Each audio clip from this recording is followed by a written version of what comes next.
Selamat siang Ibu, selamat siang rekan-rekan semuanya.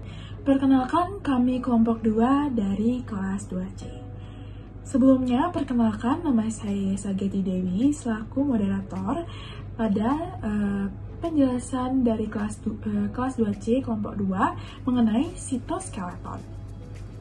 Sebelumnya izinkan saya memperkenalkan kelompok saya terlebih dahulu, yaitu dari NPM 107 sampai NPM 116. Seperti yang saya tadi sudah katakan, bahwa pada siang hari ini kami akan menjelaskan mengenai sitoskeleton, mulai dari pengertian atau definisi sitoskeleton, selanjutnya fungsi sitoskeleton, serta komponen-komponen yang berada pada sitoskeleton. Masih sedikit orang yang mengetahui lebih jelas mengenai sitoskeleton. Padahal sitoskeleton ini memiliki peran penting, yaitu sitoskeleton ini merupakan berkas-berkas protein yang menyusun sitoplasma.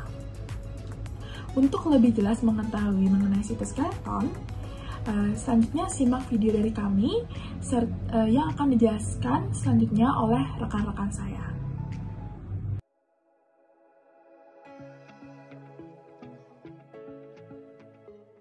Yang pertama ada definisi dari sitoskeleton. Sitoskeleton atau kerangka sel adalah jaringan berkas-berkas protein yang menyusun sitoplasma dalam sel yang memiliki fungsi penting dalam pergerakan sel yang akan mempengaruhi aktivitas dan metabolisme sel, baik secara individual atau jika sel sudah berada dalam suatu jaringan. Sel sitoskeleton hanya terdapat di sel eukariota dan sel prokariota. Secara keseluruhan, penyusun serabut sitoskeleton terdapat 3 bentuk utama, yaitu mikrotubul, mikrofilamen, dan filamen intermediate. Pada banyak sel, keberadaan sitoskeleton cenderung stabil. Tetapi, pada sel yang lain, bentuk akan mengalami perubahan secara terus-menerus.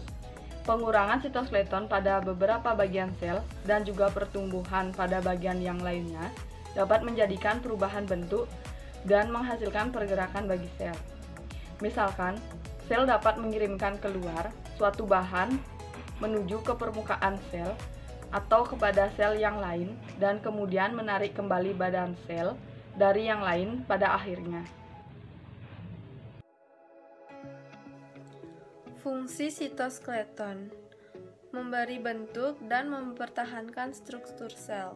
Peran sitoskeleton sangat diperlukan seperti pada sel hewan yang tidak memiliki dinding sel. Sitoskeleton distabilkan oleh keseimbangan antara gaya-gaya yang berlawanan yang dikerahkan oleh unsur-unsurnya. Yang kedua, penempatan berbagai organel dalam sel.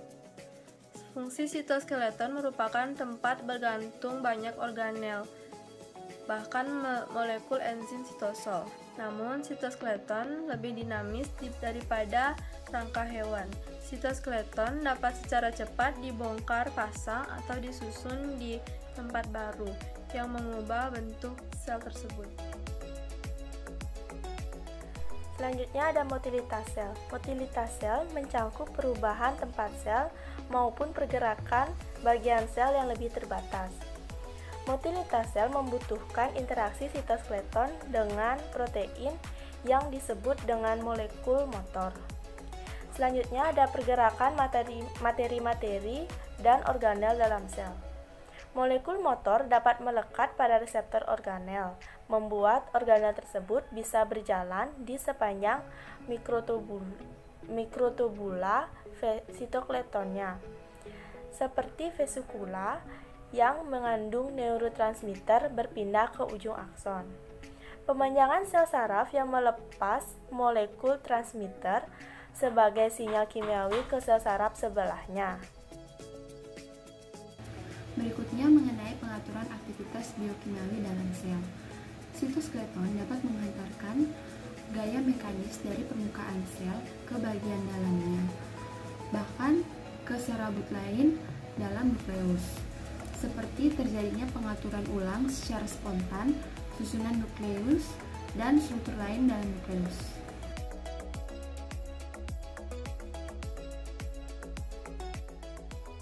Yang pertama yaitu mikrotubulus. Mikrotubulus merupakan batang tabung berongga yang memiliki diameter sekitar 25 mm dan memiliki panjang sekitar 200 mm. Dinding berongga tersebut tersusun atas protein globular yang disebut dengan tubulin. Mikrotubulus bertambah panjang dengan penambahan dimer tubulin. Mikrotubulus juga diuraikan dan di tubulinnya pun digunakan untuk membangun mikrotubulus di dalam sel lain. Fungsi mikrotubulus atau polimer tubulin yaitu yang pertama mempertahankan bentuk sel, yang kedua motilitas sel seperti silia atau flagella, yang ketiga pergerakan kromosom dalam pembelahan sel, yang keempat yaitu pergerakan organel. Mikrofilamen atau filamen aktin. Mikrofilamen adalah batang padat yang diameter sekitar 7 mm. Mikrofilamen disebut juga filamen aktin karena tersusun atas molekul-molekul aktin, sejenis protein globular. Suatu mikrofilamen merupakan seutas rantai ganda subunit-subunit aktin yang memutir. Selain terdapat sebagai filamen lurus, mikrofilamen dapat membentuk jejaringan struktural berkat keberadaan protein-protein yang berikatan di sepanjang sisi filamen aktin dan memungkinkan filamen baru membentang sebagai cabang. Mikrofilamen tampaknya ditemukan pada semua sel eukariot. Fungsi mikrofilamen yang pertama menahan tegangan atau gaya tarik. Dengan bergabung bersama protein lain, mikrofilamen sering membentuk jalinan 3 dimensi persis dalam plasma membran yang membantu mendukung bentuk sel. Jalinan ini membuat korteks memiliki kekentalan semi padat seperti gel yang berlawanan dengan keadaan sitoplasma yang bersifat cair. Kedua, mengatur arah aliran sitoplasma. Jika arah mikrofilamen berubah, maka arah aliran sitoplasma juga berubah.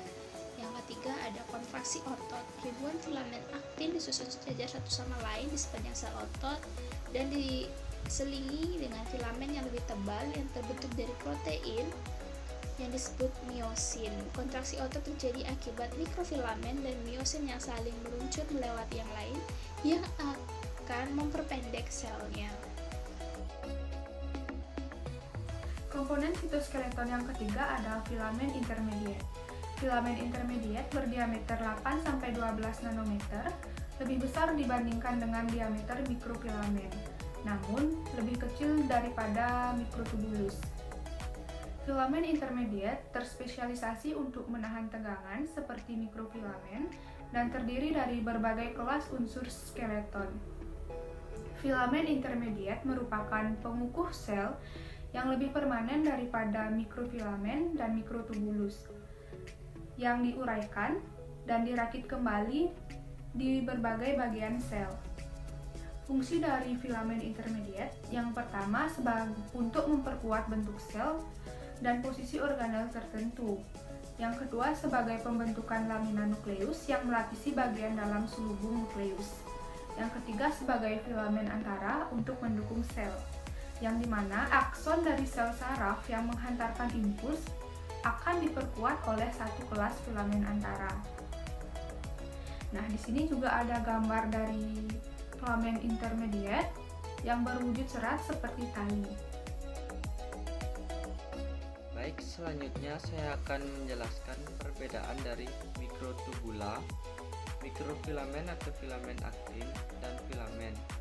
Nah, menurut strukturnya, mikrotubula memiliki tabung berongga, dinding terdiri atas 13 protofilamen tubulin.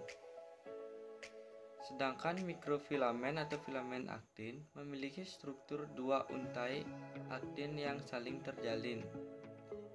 Untuk filamen memiliki struktur protein serabut menggulung menjadi kabel yang lebih tebal. Nah, selanjutnya saya akan menjelaskan perbedaan diameter. Mikrotubula memiliki diameter 25 nanometer dengan lumen 15 nanometer. Sedangkan mikrofilamen atau filamen aktin memiliki diameter 7 nanometer. untuk filamen memiliki diameter 8-12 nanometer. Selanjutnya ada subunit satu protein. Mikrotubula memiliki tubulin dimer yang terdiri atas atubulin dan beta-tubulin. Sedangkan mikrofilamen atau filamen aktin memiliki subunit satu protein aktin. Untuk filamen memiliki subunit satu protein, salah satu dari beberapa protein yang berbeda pada keluarga keratin dan bergantung pada sel. Nah, di sini saya akan menjelaskan perbedaan fungsinya. Yang pertama, mikrotubula memiliki fungsi mempertahankan bentuk sel atau penopang penahan kompresi, penggerakan kromosom dalam pembelahan sel dan penggerakan organel. Sedangkan mikrofilamen atau filamen aktin memiliki fungsi mempertahankan bentuk sel, perubahan bentuk sel, kontraksi otot, mengalir sitoplasma, dan pembelahan sel. Untuk filamen memiliki fungsi mempertahankan bentuk sel atau unsur penahan tarikan, tempat bertautnya nukleus dan organel, dan pembentukan lamba nukleus. Baik, sekian video dari kami mengenai penjelasan sitoskeleton tadi, mulai dari pengertian, fungsi dari sitoskeleton, serta komponen-komponen dari sitoskeleton tadi yang sudah dibagi menjadi 3 bagian.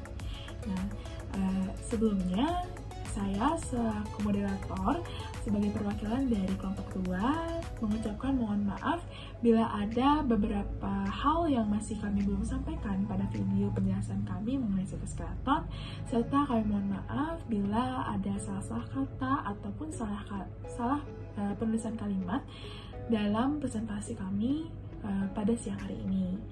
Mohon maaf sebesar-besarnya, serta kami ucapkan terima kasih sudah menyimak penjelasan kami mengenai sitoskeleton.